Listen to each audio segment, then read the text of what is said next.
Resilience is the amount of work done or the energy stored in the material or the ability of the material to store energy till the end of the elastic region.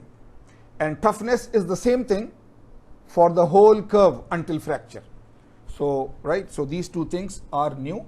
And of course, resilience is a little easier to calculate because for most of the materials, the straight line region is there. So the exact area, half stress until yield and strain until yield. But this toughness will be a rough, right? Because when you find the area under the curve, either you know the equation of the curve, which you don't know. If you know the equation of the curve, then it is an integral from this strain to this strain. But otherwise, you divide it into rectangular region, you divide it into, triangular region, into rectangular region, and some more region, and you try to find roughly the area under the curve. So then you have a calculation about the toughness of the material. Of course, if you have a geometric or mathematical package, there is a package, for example, called MathCAD, or even if you use your SolidWorks or AutoCAD, where you have done the drawing, and there you draw this curve, then there the area under the curve will be immediately found. Just one button and the area under the curve is found. So if you have, if you are doing it in mathematical software or something like that, then the area under the curve will be pretty easy. But if you are trying to find it yourself, it will be a rough value. So the toughness that we find from the tensile test will be an approximate value. Okay. So now therefore the next topic is toughness and impact testing. How do you do testing for toughness? How do you testing for toughness? So first, because in the heading there is the word impact, we have talked about it many times earlier, right? That when we do a tensile test, we gradually, slowly keep on increasing the load until it fractures. But if you take a hammer and hit it against the wall, then you are applying a very large force suddenly. So this sudden load is called an impact load. Sudden load is called an impact load. So we will just see, we will discuss that finding the toughness of the material through the tensile test is an indirect method. So there is another method called impact testing, which we can do to find the toughness of a material, right? The only thing is, of course, impact testing, right? We have talked about ductile and brittle behavior and so on. So you know that impact testing is a sudden load. So even at a lower load than the ultimate strength, the material can break, right? The material can break. So now we can again define that toughness is the amount of energy a material can absorb before fracture. And impact toughness is the ability of a material to withstand impact load before fracture, or amount of energy a material can absorb before fracture if the load is an impact load. Do you understand? Toughness is toughness. Toughness is how much work you have to do on the material to fracture it, or how much energy is stored into the material until it fractures. So that is toughness. So the same thing, amount of energy a material can absorb before fracture if it breaks under impact loading. Now it is called impact toughness. So you can say that, or you can say ability of a material to withstand impact load before fracture, right? And of course, toughness can be measured using an impact testing machine. We will just discuss it. So this is now a new test.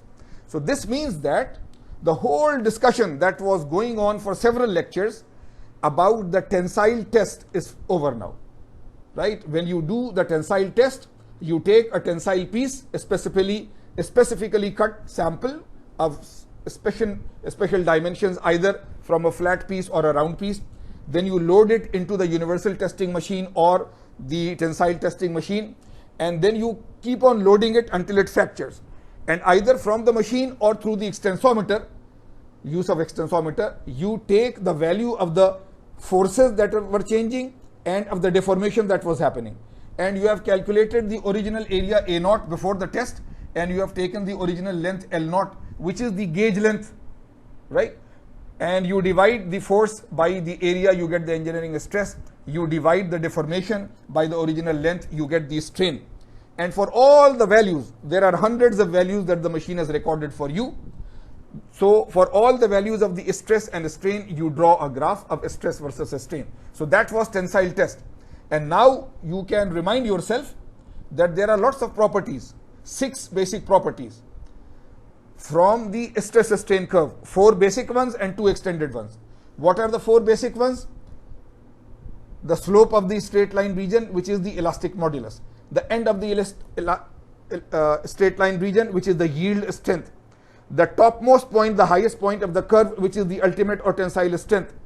And strain at the point of fracture, the last point, strain at that multiplied by 100 is the percent elongation or ductility.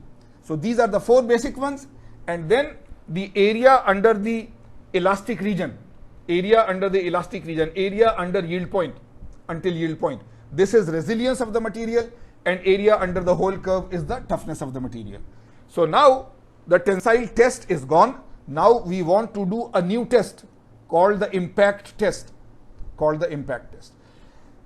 Just reminding you that because from just one single test you get 4 basic properties and 2 additional 6 properties at least.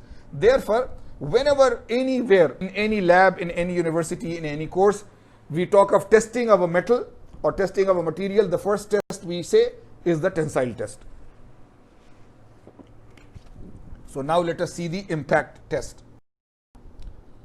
There was a French scientist engineer, Charpy, right? So he started the test.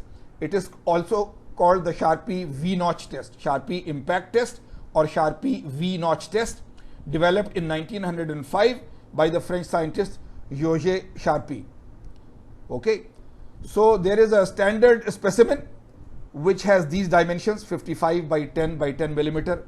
A V-notch, V-notch is machined 2 millimeter deep, 45 degree angle, 0.25 radius along the base, radius of curvature, and so on.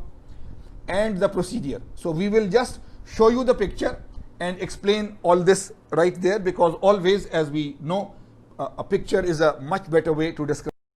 So this is a schematic diagram.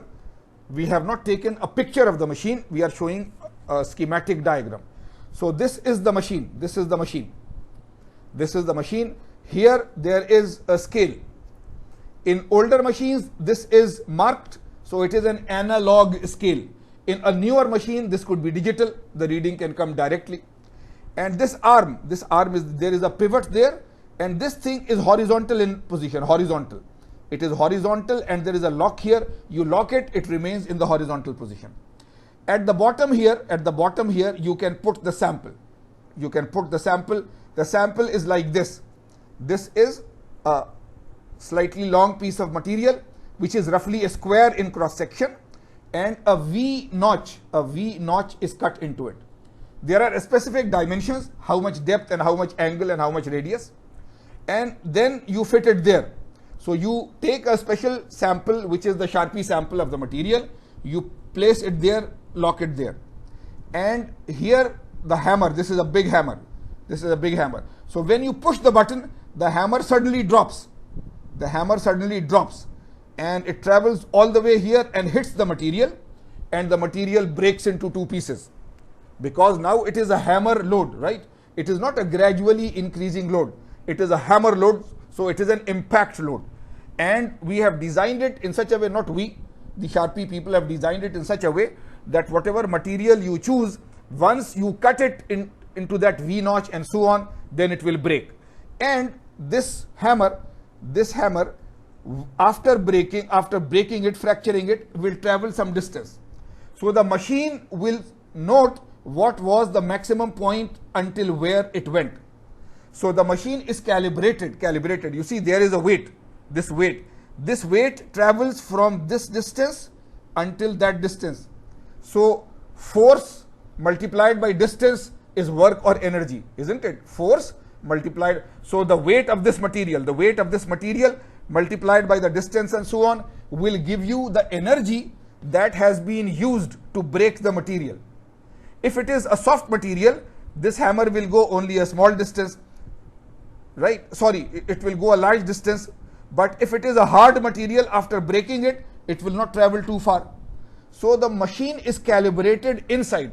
By calibration, we mean that inside there is some mechanism which calculates now that depending on how much the hammer traveled, it will directly show you the amount of energy here in joules, right? The energy unit, remember, is joules. Work is force into distance. Force is Newton, distance is meter. So Newton meter is called a joule, you know that. So the energy in joules will be directly there. Or if it is Newton meter, then what is it in the inch system? Yes, inch pound. You see, the force is in pound force and the distance is in inch.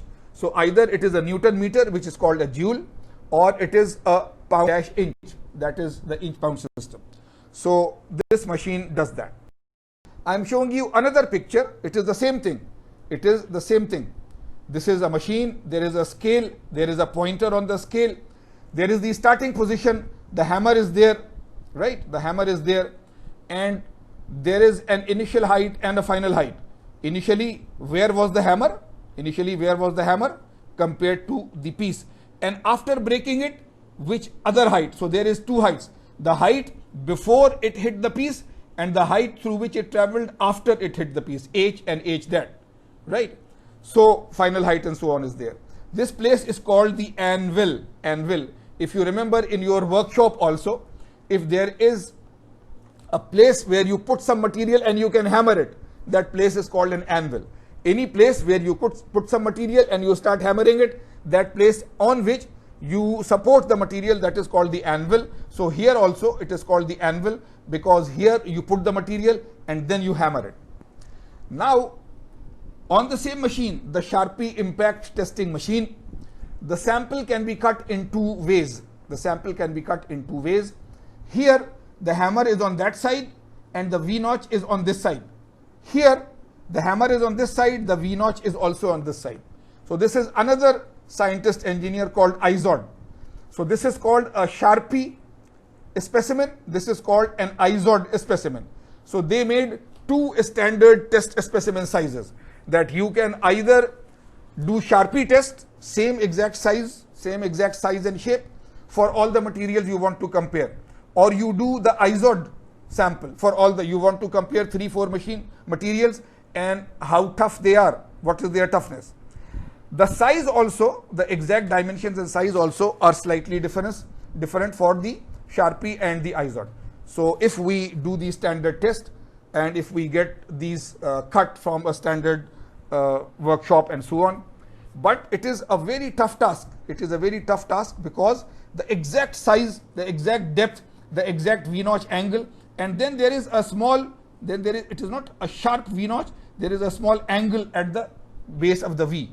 There is a small, this is a V, and at the base of the V there is a small angle. So it is very, very difficult to cut this exact size and so on. If we have a very good computer numerical control machine, CNC machine, then maybe we can do it. But with normal lathes and so on, there will be a slight error.